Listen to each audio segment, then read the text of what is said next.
আসসালামু আলাইকুম। আশা করছি আপনারা সবাই অনেক অনেক ভালো আছেন, সুস্থ আছেন। আজ আমরা ভিভোর পক্ষ থেকে একটি হট স্মার্টফোন নিয়ে আলোচনা করব এবং সেটা হচ্ছে ভিভো Y16। এই স্মার্টফোনটি মূলত ভিভো দাবি করছে এটা একটা হট স্মার্টফোন।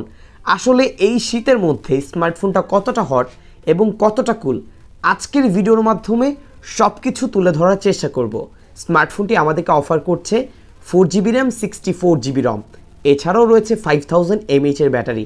এছাড়া আরও কী কী থাকছে, স্মার্টফোনটির প্রাইস কেমন হবে, সব কিছুই আজকের ভিডিওতে জানতে পারবেন। আশা করছি পুরো ভিডিওটি মনোযোগ সহকারে দেখবেন, এতে করে জেনে যাবেন এই স্মার্টফোনটি আপনার জন্য কেমন হবে। কথা আর বাড়াবো না, আপনারা দেখছেন আপনাদের প্রিয় channel JK tech BD YouTube channel.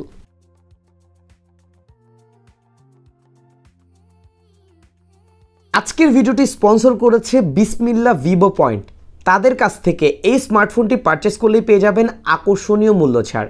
স্ক্রিনে দেওয়া নাম্বারটিতে কল করে চাইলে সকল ইনফরমেশন জেনে নিতে পারেন এবং এই ভিডিওর ডেসক্রিপশন বক্সে তাদের সম্পর্কে সকল তথ্য দেওয়া থাকবে। ভিউয়ার্স, প্রথমেই আমরা দেখব এই স্মার্টফোনটির বক্স কন্টেন্ট হিসেবে আমরা কী কী পাচ্ছি। বক্সটি ওপেন করলেই প্রথমেই রয়েছে স্মার্টফোনটি, পেয়ে যাচ্ছেন কিছু ইউজার ম্যানুয়াল গাইড, পাচ্ছেন একটি সিম ইজেক্টর পিন, 10 ওয়াটের একটি charging adapter, type A to type C একটি ক্যাবেল এবং সর্বশেষ ভিভো Y16 স্মার্টফোনটি। ভিউয়ার্স, এখন আমরা আলোচনা করব এই স্মার্টফোনটির ডিজাইন এবং বিল্ড কোয়ালিটি নিয়ে। তার আগে প্রাইস সম্পর্কে আপনাদেরকে একটু ধারণা দেই। স্মার্টফোনটির প্রাইস হবে 15,999 টাকা। এই প্রাইস পয়েন্টে স্মার্টফোনটি আমাদেরকে অফার করছে প্লাস্টিক বিল্ড বা পলিকার্বনেট ফাইবারের বডি।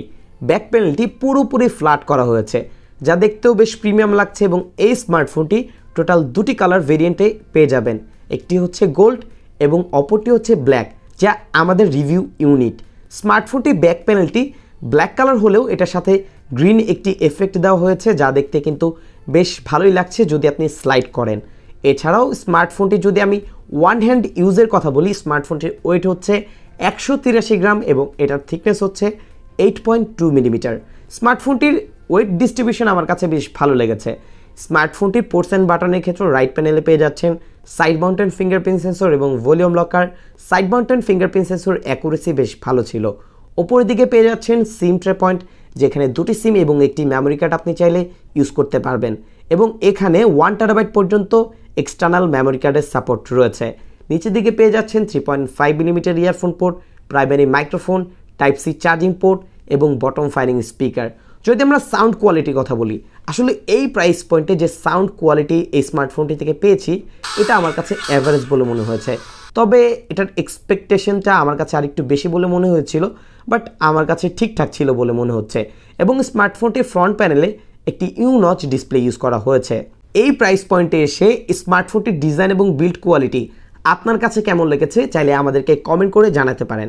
তবে আমি যদি আমার পার্সোনাল ওপিনিয়ন দিই, এই প্রাইসে এসে স্মার্টফোনটির ডিজাইন আমার কাছে বেশ ভালো লেগেছে। ডিসপ্লের ক্ষেত্রে এই স্মার্টফোনটিতে আপনারা পাচ্ছেন 6.51 ইঞ্চির IPS HD+ রেজুলেশনের ডিসপ্লে, যার রেজুলেশন রয়েছে 720x1600 পিক্সেল, PPI রয়েছে 270।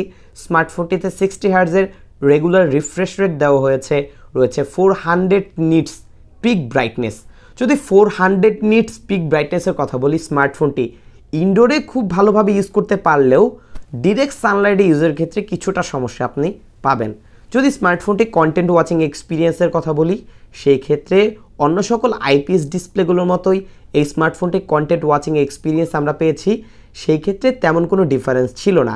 বাট যদি 16,000 টাকা প্রাইস পয়েন্টে এই স্মার্টফোনটির ডিসপ্লেকে বিবেচনা করি, সেই ক্ষেত্রে এই প্রাইস পয়েন্টে কিন্তু অনেক স্মার্টফোন ব্র্যান্ড ফুল HD+ রেজুলেশনের ডিসপ্লে প্রোভাইড করছে। আসলে সেই ক্ষেত্রে ওপ্পো, ভিভো, স্যামসাং কিন্তু পিছিয়ে আছে। এই বিষয়গুলোকে কোম্পানির মাথায় রাখা উচিত। আসলে এই প্রাইসে যদি এগিয়ে থাকতে হয়, কিছু বিষয়ে ইমপ্লিমেন্ট করা দরকার। পারফরমেন্সের ক্ষেত্রে এই স্মার্টফোনটিতে আমরা পাচ্ছি 4GB র্যাম, যা LPDDR4X এর র্যাম।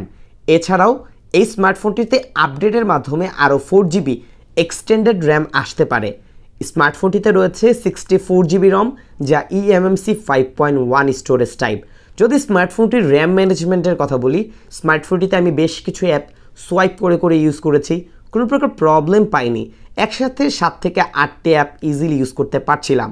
বাট যদি একটু হেভি অ্যাপ ইউজ করতে যাই সেই ক্ষেত্রে স্মার্টফোনটির মধ্যে কিছুটা ল্যাগ স্টাটারিং দেখতে পেয়েছি, যা এই প্রাইস পয়েন্টে খুবই স্বাভাবিক ছিল।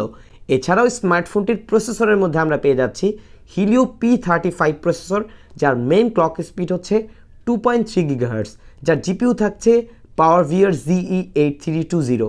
স্মার্টফোনটিতে অ্যান্ড্রয়েড 12 ভার্সন পেয়ে পাচ্ছেন FuntasOS 12। যদি স্মার্টফোনটির ইউআই অপটিমাইজেশনের কথা বলি, এই মুহূর্তে দাঁড়িয়ে স্মার্টফোনটির ইউআই নিয়ে তেমন কোনো প্রবলেম আপনারা ফেস করবেন না।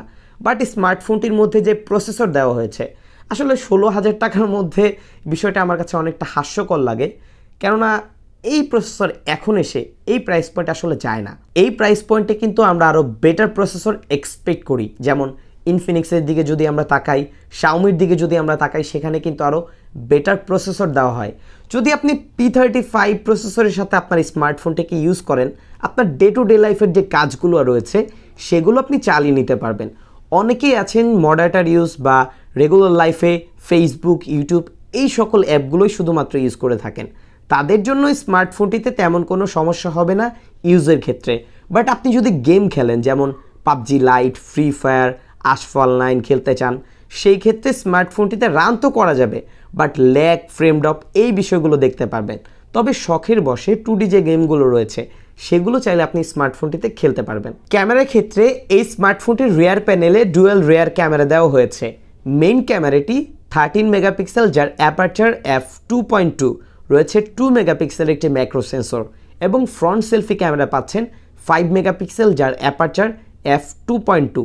যদি আমরা Vivo Y21 এর কথা বলি, সেখানে কিন্তু এই প্রাইস পয়েন্টে ফ্রন্ট ক্যামেরা ছিল 8 মেগাপিক্সেল।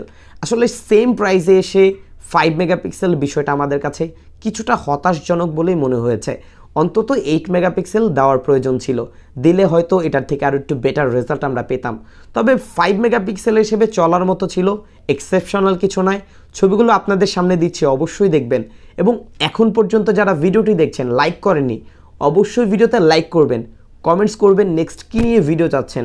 সাবস্ক্রাইব না করে থাকলে অবশ্যই চ্যানেলটি সাবস্ক্রাইব করে আমাদের পরিবারের একজন সদস্য হতে ভুলবেন না।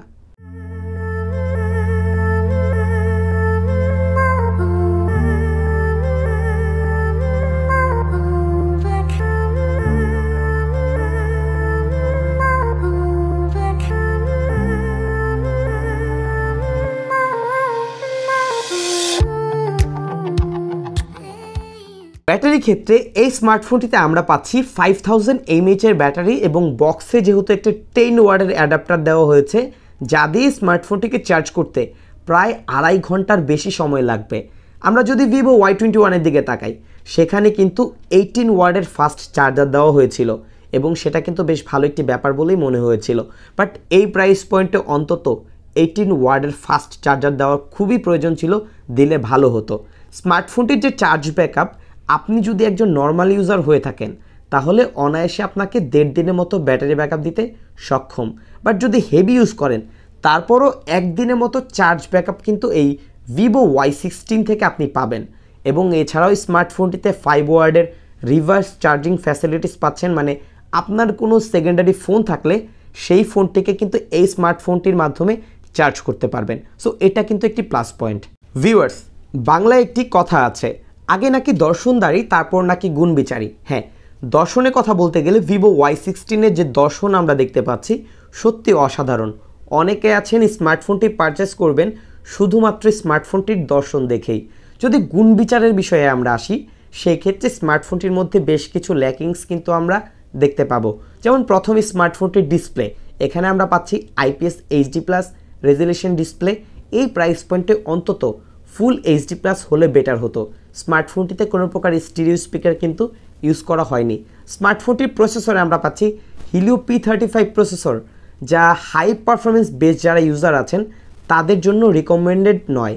বাট আপনি যদি একজন নর্মাল ইউজার হয়ে থাকেন, ডে টু ডে লাইফের যে কাজগুলো আছে সেগুলো চালিয়ে নিতে চান, সেই ক্ষেত্রে স্মার্টফোনটির প্রসেসর দিয়ে আপনি রেগুলার লাইফের কাজগুলো করতে পারবেন, যেমন social media use, Facebook, YouTube, ছোটোখাটো অ্যাপ এবং অফিস ওয়ার্কের যে কাজগুলো আছে। বাট যদি আরও কিছু বিষয়ের দিকে তাকাই, যেমন স্মার্টফোনটির মধ্যে একটি 18 ওয়াটের চার্জার হলে ভালো হতো। ফ্রন্ট ক্যামেরা আমরা পাচ্ছি 5 মেগাপিক্সেল, এখানে অন্তত 8 মেগাপিক্সেল হলে বেটার হতো। সো ভিউয়ার্স, 16,000 টাকায় স্মার্টফোনটি আপনার জন্য কেমন হবে পুরো বিষয়টি সম্পর্কে কিন্তু একটি বেসিক ধারণা আপনি পেয়ে গেছেন। যদি আপনার কাছে ঠিকঠাক বলে মনে হয় তাহলে আপনি পারচেস করতে পারেন Vivo Y16, বাট যদি ল্যাকিংস পয়েন্টগুলো আপনার জন্য খুবই জরুরি হয় তাহলে এই স্মার্টফোনটিকে ইগনোর করতে পারেন। সো ভিউয়ার্স, এই ছিল আজকের ভিডিওর মাধ্যমে আপনি উপকৃত হয়ে থাকলে ভিডিওতে লাইক করবেন, কমেন্টস করবেন, শেয়ার করতে ভুলবেন না। বিদায় নিচ্ছি আমি জাকারিয়া হাসান পার্থ। আসসালামু আলাইকুম।